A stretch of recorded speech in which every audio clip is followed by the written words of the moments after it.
టీఆర్ఎస్ను బీఆర్ఎస్గా మార్చారు. దేశ రాజకీయాల్లో గుణాత్మక మార్పు తేవడానికే పార్టీని ఇతర రాష్ట్రాలకు విస్తరిస్తున్నట్లు ప్రకటించారు. కొన్ని రాష్ట్రాల్లో పార్టీ శాఖలు కూడా ప్రారంభించారు. కొంతమంది జాతీయ నేతలతో కలిసి హడావిడి చేశారు. అయితే ఇప్పుడు సొంత రాష్ట్రంలో ఓటమి చెందడంతో యూటర్న్ తీసుకున్నారా? ఇప్పుడు పార్లమెంటు ఎన్నికలు దగ్గర పడుతున్నా ఇతర రాష్ట్రాల్లో పోటీ చేయడంపై కనీసం ఆలోచన చేయలేని స్థితిలో ఉన్నారా? ఇంట గెలవడమే కష్టంగా మారిన తరుణంలో జాతీయ రాజకీయాల ఊసే మర్చిపోయారా? ఎందుకిలా? బీఆర్ఎస్కు ఏమవుతోంది?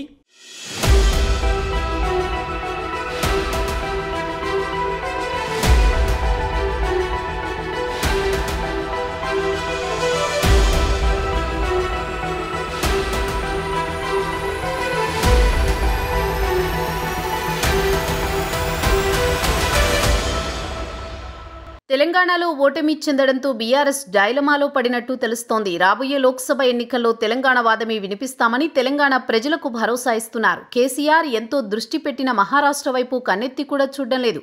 ఏపీలో అయినా పోటీ చేస్తారనుకుంటే అలాంటి ఆలోచన చేయడం లేదు. ఏపీ బీఆర్ఎస్ అధ్యక్షుడు తోట చంద్రశేఖర్ ఏ రకమైన పార్టీ కార్యక్రమాల్లో పాల్గొనడం లేదు. ఇతర రాష్ట్రాల్లో పరిస్థితి అంతే. ఇప్పుడు బీఆర్ఎస్ను పేరుకే జాతీయ పార్టీగా ఉంచేసి కనీసం రాష్ట్రంలో ఉనికి కాపాడుకుందామన్న ప్రయత్నాల్లో బీఆర్ఎస్ పెద్దలున్నట్టు తెలుస్తోంది. ఇటీవల జరిగిన అసెంబ్లీ ఎన్నికల్లోనూ ఒక్కో ప్రచార సభలో ఒక్కో రీతిగా తెలంగాణ వాదాన్ని మళ్లీ రగిలించేందుకు కేసీఆర్, కేటీఆర్, హరీష్ రావు ప్రయత్నించారు. తమ పార్టీని జాతీయ పార్టీగా ప్రకటించుకున్న విషయాన్ని పూర్తిగా మరిచిపోయినట్లుగా భావించారు. జాతీయ పార్టీలను నమ్మొద్దని, జాతీయ పార్టీలు తెలంగాణ ఆత్మ కాదని, బీఆర్ఎస్ మాత్రమే తెలంగాణ ప్రజల ప్రతీక అని, ఢిల్లీ గులాములు మనకు వద్దంటూ ఎన్నికల్లో మరోసారి తెలంగాణ సెంటిమెంట్ రగిలించారు. దేశంలో రాబోయే రోజులన్నీ ప్రాంతీయ పార్టీలవేనని, ఢిల్లీలో హంగొస్తే ప్రాంతీయ పార్టీలే కింగ్ మేకర్ అంటూ ప్రసంగాలు చేశారు. అయితే ప్రజలు బలంగా మార్పు కోరుకోవడంతో ఈ దఫా అసెంబ్లీ ఎన్నికల్లో బీఆర్ఎస్ వల్లెవేసిన తెలంగాణ సెంటిమెంట్ పని చేయలేదు.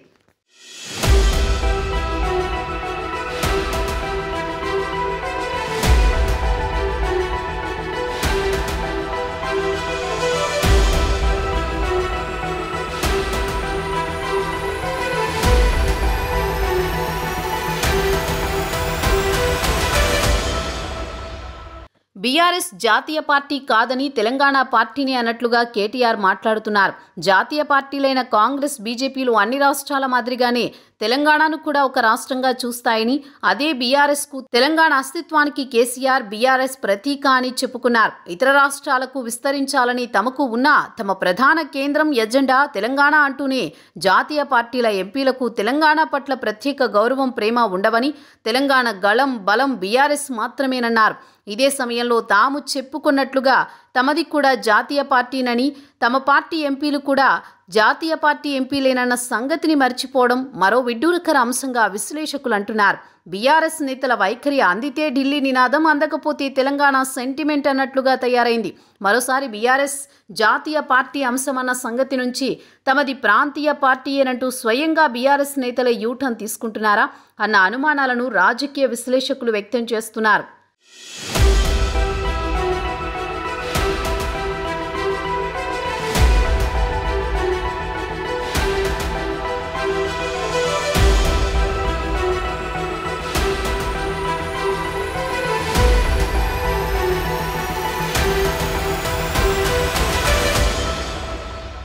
నిజానికి బీఆర్ఎస్ జాతీయ పార్టీగా రూపాంతరం చెందాక తాను దేశమంతా తిరిగి కాంగ్రెస్, బీజేపీ, ఇతర పార్టీలను కలుపుకొని దేశ రాజకీయాలలో చక్రం తిప్పుతానని, ప్రధాని పీఠం ఎందుకు రాదో చూస్తానని కేసీఆర్ ప్రకటనలు చేశారు. కేసీఆర్ మహారాష్ట్రకు వెళ్లి పార్టీ విస్తరణ ప్రయత్నాలు గట్టిగానే చేశారు. పంజాబ్, ఢిల్లీ, బీహార్, బెంగాల్ రాష్ట్రాలకు వెళ్లి అక్కడి సీఎంలను కలిసి హడావుడి చేశారు. కర్ణాటకలో జేడీఎస్ నేత, మాజీ ముఖ్యమంత్రి కుమారస్వామితో, యూపీలో అఖిలేష్తో చెట్టాపట్టాలేసుకున్న ఇప్పుడు వారు కూడా ముఖం చాటేస్తున్నారు.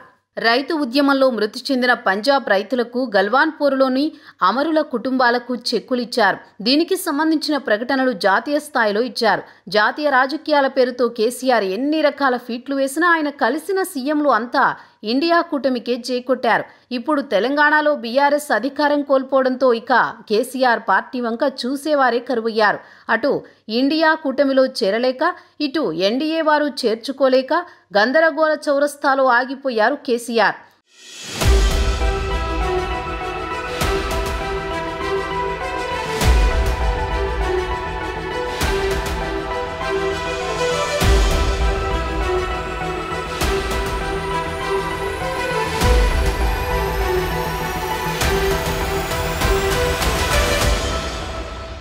తెలంగాణ అసెంబ్లీ ఎన్నికల్లో ఓడిపోయిన బీఆర్ఎస్ ఇప్పుడు రాష్ట్రంలో ఉనికి కోసం ఆరాటపడుతూ పోరాటం చేస్తున్నట్లు రాజకీయ పరిశీలకులు చెబుతున్నారు. బీఆర్ఎస్కు రాబోయే లోక్సభ ఎన్నికలు పెను సవాల్గా తయారవుతున్నాయి. లోక్సభ ఎన్నికల్లో కేంద్ర రాష్ట్రాల్లోని అధికార జాతీయ పార్టీలు బీజేపీ కాంగ్రెస్లను కాదని ప్రజలు బీఆర్ఎస్కు ఓటేయడం కష్టంగానే కనిపిస్తోందని పరిశీలకులు అంటున్నారు. అసలే పవర్ పాలిటిక్స్ నడుస్తున్న రోజులు, నాయకులు కూడా మరోసారి భారీగా ఖర్చు పెట్టుకునే పరిస్థితి లేదు. బీఆర్ఎస్ అసెంబ్లీ ఎన్నికల్లో గెలిచిన నియోజకవర్గాలను పరిశీలిస్తే గతం కంటే భారీగా సీట్లు తగ్గే అవకాశం ఉందని తెలుస్తోంది. సికింద్రాబాద్, మల్కాజ్గిరి, చేవెళ్ల, మెదక్ లోక్సభ పరిధిలోనే బీఆర్ఎస్ ఎక్కువ ఎమ్మెల్యే స్థానాలు కైవసం చేసుకుంది. హైదరాబాద్, ఆదిలాబాద్ మినహా మిగిలిన లోక్సభ స్థానాల పరిధిలో కాంగ్రెస్ విజయం సాధించింది. నిజామాబాద్ లోక్సభ పరిధిలో బీఆర్ఎస్ 3 ఎమ్మెల్యే స్థానాలు సాధించినా అక్కడ బీజేపీ కూడా 2 అసెంబ్లీ స్థానాలు కైవసం చేసుకుంది. 2019 ఎన్నికల్లో బీఆర్ఎస్కు 9 లోక్సభ స్థానాలు దక్కాయి. అధికారంలో ఉన్నప్పటికీ సగం లోక్సభ స్థానాలే గెలుచుకోగలిగింది. ఈసారి వాటిని నిలుపుకోవడమే కష్టంగా మారుతోందని రాజకీయ విశ్లేషకులు చెబుతున్నారు.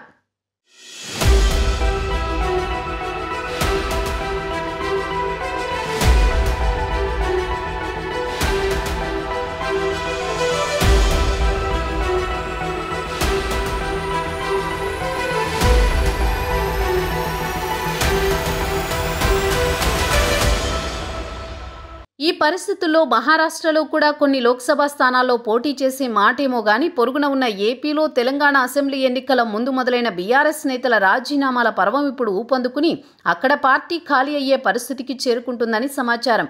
సొంత రాష్ట్రంలో ఎన్నికలు ఎదురీదుతున్న బీఆర్ఎస్ మళ్లీ తెలంగాణ వాదాన్ని తలకెత్తుకుంటున్న క్రమంలో ఇక జాతీయ పార్టీ అనే ఆలోచనలు చేసే పరిస్థితి లేదు. అంటే జాతీయ రాజకీయాల వ్యూహంలో బీఆర్ఎస్ ఘోరంగా విఫలమైనట్లేనని రాజకీయ పరిశీలకులు చెబుతున్నారు.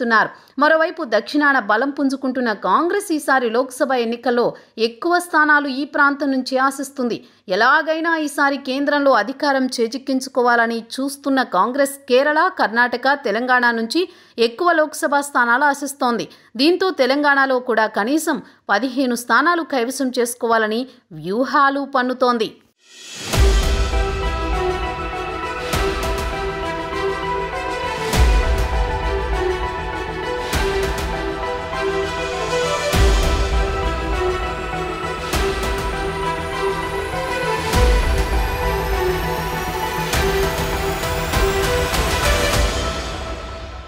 అదేవిధంగా మరోవైపు బీజేపీ కూడా అసెంబ్లీ ఎన్నికల్లో మంచి ఫలితాలు సాధించింది. ఆదిలాబాద్, నిజామాబాద్ లోక్సభ పరిధిలో 6 అసెంబ్లీ స్థానాల్లో విజయం సాధించింది. గత లోక్సభ ఎన్నికల్లో 4 స్థానాలు కైవసం చేసుకున్న బీజేపీ వాటిని కాపాడుకుంటూ మరో 5 స్థానాలపై దృష్టి కేంద్రీకరించినట్లు తెలుస్తోంది. ఈసారి బీజేపీకి సైతం దక్షిణాన లోక్సభ స్థానాలు కీలకంగా మారనున్నాయి. దీంతో బీజేపీ సైతం తెలంగాణ, కర్ణాటక లోక్సభ స్థానాలపై గురిపెట్టినట్లు తెలుస్తోంది. ఈ పరిణామాలతో తెలంగాణలో బీఆర్ఎస్ గడ్డు పరిస్థితిని ఎదుర్కొనుందని రాజకీయ వర్గాల్లో చర్చ నడుస్తోంది. ఇంకోవైపు కేసీఆర్ ఆరోగ్యం బాగోలేక ఆయన ఇంటి పట్టునే ఉంటున్నారు. కేటీఆర్, హరీష్ రావులు ఇతర రాష్ట్రాల్లో ప్రచారానికి వెళితే వాళ్లనెవరూ గుర్తుపట్టే పరిస్థితి లేదు. దీంతో బీఆర్ఎస్ జాతీయ రాజకీయాల సంగతిని పక్కన పెట్టి ముందు సొంత రాష్ట్రంలో కొన్ని లోక్సభ స్థానాలను గెలుచుకుని పరువు నిలుపుకోవాలని చూస్తోంది. చూడాలి మరి భవిష్యత్తు రాజకీయం ఏ మలుపు తిరుగుతుందో అన్నది.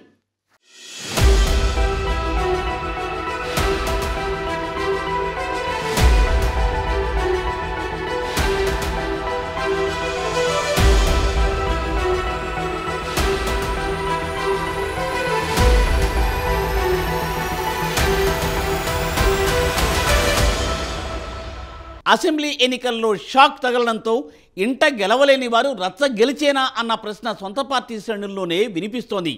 అధిష్టానం కూడా దేశ రాజకీయాల సంగతి తర్వాత సొంత రాష్ట్రంలో పార్టీని రిపేర్ చేసుకునే పనిలో పడిందట. చూడాలి మరి లోక్సభ ఎన్నికల్లో గులాబీ పార్టీ ఏ మేరకు ప్రభావం చూపుతుందో అన్నది.